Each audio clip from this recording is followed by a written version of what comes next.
Hello friends, welcome to home food zone. இன்றைக்கி இந்த வீடியோவில் ரொம்பவே டிஃப்ரெண்ட்டான அதே சமயத்தில் சூப்பரான ஒரு காரசாரமான சைட் டிஷ். இது வந்து பார்த்திங்கன்னா இட்லி, தோசை, சப்பாத்தின்னு சாதத்துக்கும் எல்லாத்துக்கும் நல்ல காம்பினேஷனாக இருக்கும். செய்கிறதுக்கு வந்து நான் இன்றைக்கி 6 கிலோ அளவுக்கு முருங்கைக்காய் எடுத்திருக்கேன். சைடில் கொஞ்சம் நார்மலாக அந்த மாதிரி எடுத்துகிட்டு கொஞ்சம் நீளமாக கட் பண்ணி எடுத்துக்கோங்க.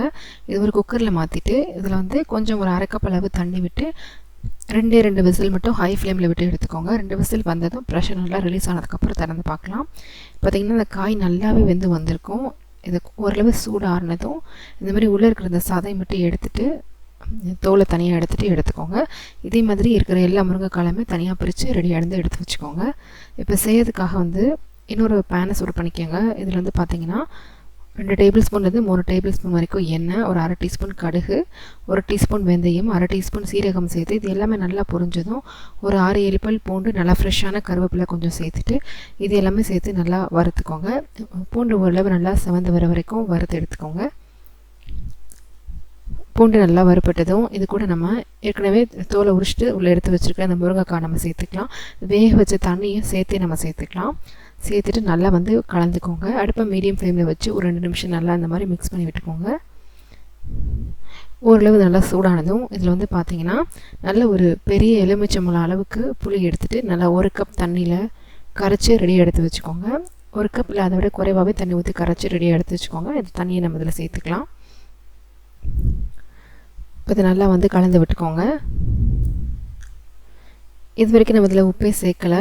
ஒரு 1/2 டீஸ்பூன் அளவு மஞ்சள் தூளும் 1 டீஸ்பூன் அளவு உப்பும் சேர்த்துக்கோங்க. நல்லா கொதிச்சுட்டு இருக்கிற ஸ்டேஜில் சேர்த்துட்டு நல்லா கலந்து விட்டுக்கோங்க. இப்போ இதை மூடி வச்சு லோ ஃப்ளேமில் வச்சு ஒரு 4-5 நிமிஷம் அப்படியே விட்டுருங்க. இந்த புளியோட பச்சை வாசனைலாம் போய் நல்லா வரணும். ஒரு 5 நிமிஷம் கழித்து பார்த்திங்கன்னா நல்லாவே வாசனைலாம் போயிருக்கும். இப்போ இதில் வந்து 2 டேபிள் ஸ்பூன் அளவு மிளகாத்தூள், கூடவே வந்து 1 டீஸ்பூன் அளவு மல்லித்தூள் சேர்த்துட்டு நல்லா நம்ம கலந்துக்கலாம். மசாலா வந்து உங்கள் காரத்துக்கு ஏற்ற மாதிரி நீங்கள் அட்ஜஸ்ட் பண்ணி போட்டுக்கலாம். இப்போ இதில் நம்ம சேர்த்துருக்கிற எண்ணெயெல்லாம் நல்லா பிரிஞ்சு வர வரைக்கும் லோ ஃப்ளேம்லேயே வச்சு குக் பண்ணி எடுத்துக்கணும். இதை மூடி வச்சுட்டு லோ ஃப்ளேமில் ஒரு 2 நிமிஷம் அப்படியே விட்டலாம். திறந்து நல்லா திரும்பவும் கிளறி விட்டுட்டு திரும்பவும் மூடி வச்சு ஒரு 2 நிமிஷம் அப்படியே இருக்கட்டும். நல்லா இந்த மசாலா பச்சை வாசனைலாம் போய் எண்ணெயெல்லாம் நல்லா பிரிஞ்சு வரணும். அப்போ தான் நீங்கள் இதை நல்லா ஆறுனதுக்கப்புறம் ஸ்டோர் பண்ணி வைக்கிறதுக்கும் நல்லாயிருக்கும்.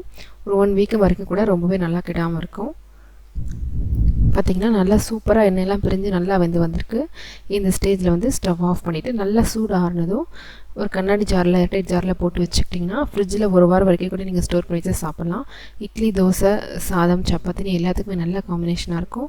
கண்டிப்பாக இதே மாதிரி நீங்களும் செஞ்சு பாருங்கள். இந்த ரெசிபி உங்களுக்கு பிடிச்சிருந்ததுன்னா லைக் பண்ணுங்கள், ஷேர் பண்ணுங்கள், கமெண்ட் பண்ணுங்கள். கண்டிப்பாக வந்து ஹோம் ஃபுட் ஜோனுக்கு சப்ஸ்கிரைப் பண்ண மறக்காதீங்க. நாளைக்கு இதே மாதிரி நல்ல ரெசிபியோட உங்களை வந்து மீட் பண்ணுறேன். அது வரைக்கும் பாய்.